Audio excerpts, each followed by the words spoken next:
Good morning, everyone. Well, this morning is the morning I'm going to get my first flying lesson. I'm going to be flying a Cessna 182. Taking off here in the Cessna 182. With me is Field Maury. Now, Field, what are we doing right now, and how are we steering this thing? Okay, we just reached takeoff speed. Just a little back pressure in the control wheel. Remember that you're steering with your feet. That's your primary steering control. However, what I want you to do now, Molly, is relax on the control wheel, and let's see how the airplane is trimmed. See, it wants to go up, doesn't it? Here, hands off, and yes, it does want to go up. We're just going to adjust that trim a little bit. Okay. It's a fine adjustment. And now you should be able to take your hands off the wheel, and the airplane will continue the climb. We are hands off, flying this now. How high are we going to get here this morning? We're going to go up to about 4,000 feet above the ground. Okay. And Medford sits right at the airport. How high? The Medford Airport is 1,300 feet above sea level. Okay.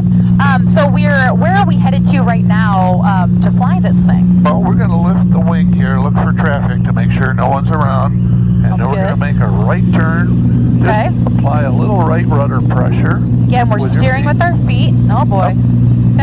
The minute the airplane quits flying is just relax on your back pressure. You're pulling back on that wheel now. Okay.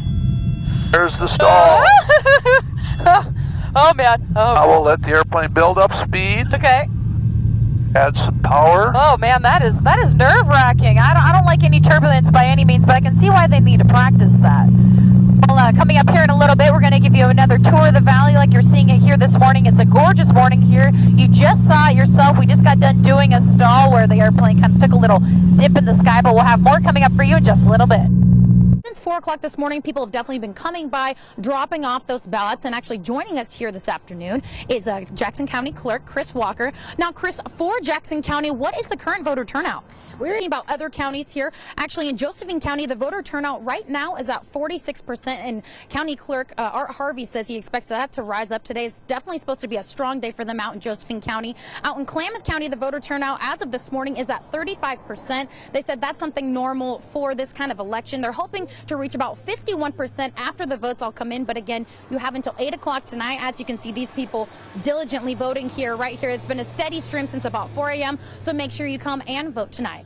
Right behind me is where the fire took place, just off North Street here early this morning. Now, this fire is going to leave a scar here in the historic district of downtown Medford, and with a weakened structure and no sprinkler system, it leaves older buildings like these a recipe for disaster if fire strikes.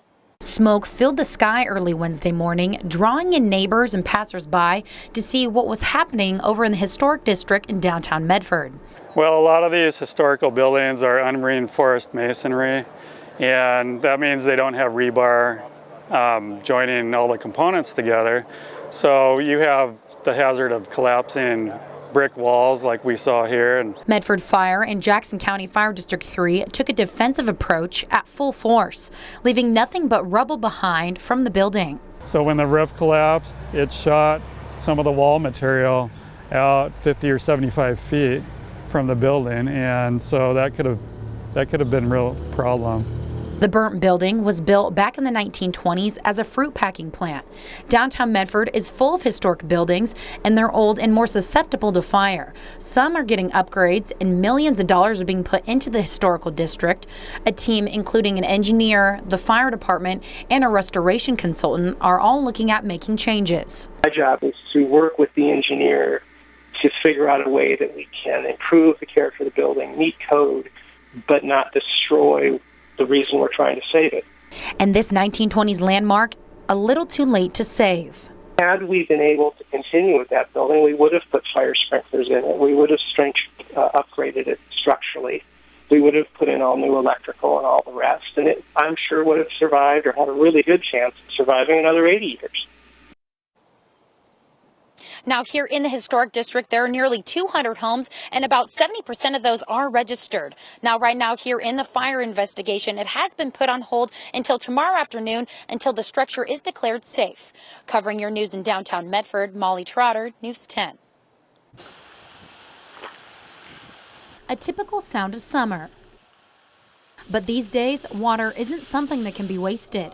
Gary Hubler has grown pears for the last few decades in the Rogue Valley and says by September, the agricultural water supply could be shut off.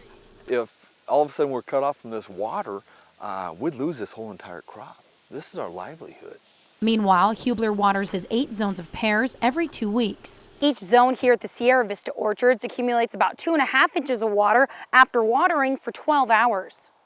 Hubler isn't the only one worried about the shutoff. White's Country Farm off West Main in Medford says this year the peach crop looks exceptionally well. But that may soon change. We have an on-site pond, so they have been watering out of the pond, and all we ask is that we make it to September. If we can make it to September, we'll have all the water we need.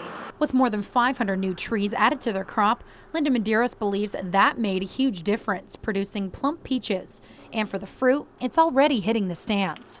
6, 7.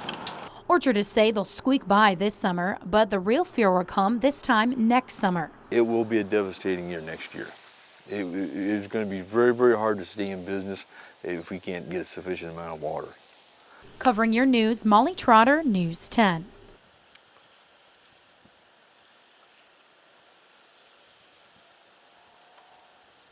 It seemed like, Jessica Golly, her shoulder was bugging her pretty bad. How did you use that to your advantage? Well, it seems like Robbie's doing some heavy breathing, as you should. You just got done playing a really tough match. And when we talked to you yesterday, you were saying, no comment. You didn't want to talk about today's match. Well, how did you feel how you performed? You're heading into the match tomorrow. This is your first stop on the senior tour. Now, what's the biggest difference between the senior tour and the pro tour that you were on for almost 20 years? Here in the crowd, everybody's been talking about such a big rivalry between you two. And I think just a couple of weeks ago, you guys played, and I believe Ashland won that. So how did it, preparing for this and coming in here and winning, how did that feel for you? Both these players make each other work really hard. So like you were telling me earlier, if Robbie was playing anybody else, it'd be a completely different score. How do you think they're going to grind it out in this next game? I think it's going to be really fun to watch. Throughout the weekend, you don't really show a lot of emotion, but when you hit that last shot and you threw your arm up in the air, just tell me what that moment was like for you. Everybody, I'm just putting my gloves on, getting dirty here, just trying to figure out, just how to get my oil changed, and we're going to figure out how to change a tire. It's all part of a ladies and teen car care clinic coming this weekend here at Kelly's Automotive. We're going to teach you more and just find out how you can sign up to learn how to do it yourself. But first, let's go ahead and check out your weather with Liz. Asante's neonatal intensive care unit is helping premature babies get stronger faster. It's part of a trial called the P-POD study. We find out how this study is bringing more smiles to the NCIU. When you're a preemie, it's a pretty tough life. Each year, hundreds of thousands of premature babies are born, depriving them of critical growth in their mother's womb.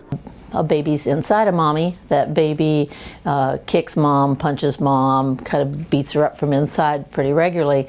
And that joint compression that the baby gets from pushing on mommy is what builds strong bones. The NICU at Asante Rogue Regional Medical Center is in the middle of a new research study using a polar fleece wrap called a pod.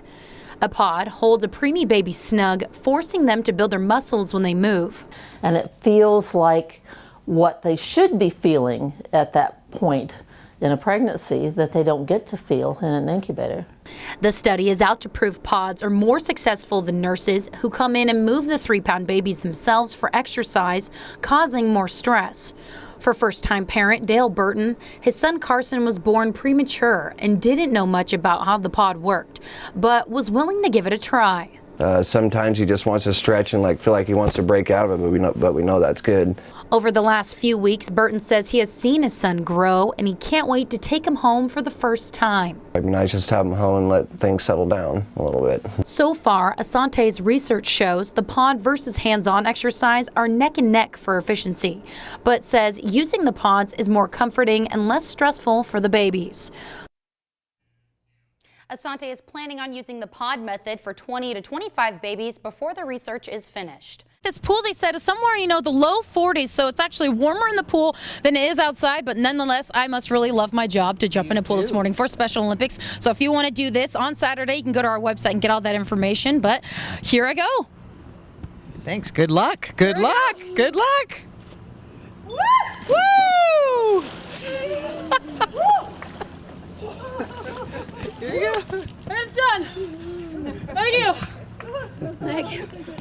Drew, we were just saying how, hot air balloons can go anywhere from 500 to 3,000 feet. So what are we at about right now? We're sitting about right around 1,100 feet off the ground this morning at the moment, which is roughly 2,300 feet above sea level.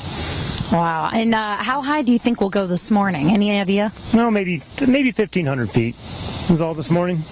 That's high enough. Only 1,500 feet above everybody else, above you guys down there. But I have to say, like I said, the view and the sun coming up, it's still a little smoky outside, but that's okay. We're rising above the smoke. But aside from that, obviously people get, what are the reasons people come into your hot air balloon? Like, what do they do? We're gassing it up a little bit. Mostly it's for fun. I mean, it's an experience that everybody probably should experience at least one time in their life, and that's what it's all about. Getting up here in the air, having a good time. It's not a real dependable form of transportation. It's not like an airplane where we're going to actually fly somewhere. So it's just fun. It's get up here, look at the valley, see what's below us, and enjoy the morning. Absolutely. And just a few seconds ago, you were pulling on the gas. Why are you doing that? That's going to keep us in the air. Well, keep doing that because I do not want to plummet to the bottom. She may be the oldest graduate in Turlock Unified School District in California, but at 79 years old, she says it's better late than never. Alice Wallner waited more than 6 decades to get her high school diploma, and Maria Mendina shares what the graduate's motivation was to go back to school and to fulfill a dream. A gang sweep took place this morning at 2700 Fountain Street in White City. The sweep was caused by recent shootings in the area. Good evening, I'm Molly Trotter. Dave has the night off. Thanks for joining us. Summer heat has more people outside enjoying the weather, but it can also make you a target for crime on the rise. That's tonight's top story at 11. In Southwest Oregon, the use of fire in any form will be prohibited. Power saws will be banned except at loading sites between 1 p.m. and 8 p.m. And the use of cable yarders, blasting, welding, or cutting of metal will also be banned between 1 and 8. It's a little too warm for me. Too hot. You want to be near a body of water, I think, at that point. Absolutely. I need to be at the beach. I need to be at the lake, river. something like that. Or even a sprinkler. Sprinkler will do it. Yeah, slip and slide. It was a busy election night, from controversial sheriff's race to the GMO ban that made national headlines. While the numbers aren't official yet, we do know who may be on the ballot in November. A 5-year-old girl in Grants Pass just over 1 year ago has led to 26 arrests. That's tonight's top story at 11. Operation Wrap It Up and the Jackson County Sheriff's Office say there still could be more arrests on the way. We will. Hopefully we'll get some rain to get some extra water. There you go. Thanks, Kevin. Thanks for joining us on News 10 at 11. See you tomorrow night.